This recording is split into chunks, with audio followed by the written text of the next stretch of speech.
system as a test. The warning alarms on weather radio stations WXM52, WWG44, WNG 579, KJY 81, WWG 23, WXM 54, WXM 56, KWN 60, and WNG 6684 have also been activated as a test.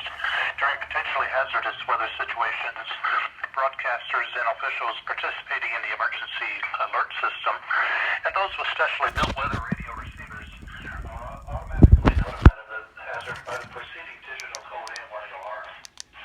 Tests with this digital code and warning alarm are normally conducted by the National Weather Service every Wednesday between the hours of 11 a.m. and noon. If hazardous weather threatens near the normal test time, the test is postponed to the first good weather day. The digital code and warning alarm will be activated for selected watches and warnings affecting South Central and Southeast Colorado. For more information on the coverage areas of our 9 transmitters, go to our website at weather.gov/Pueblo, and under local information, click on NOAA Weather Radio page. This concludes the weekly test. We now return to routine programming.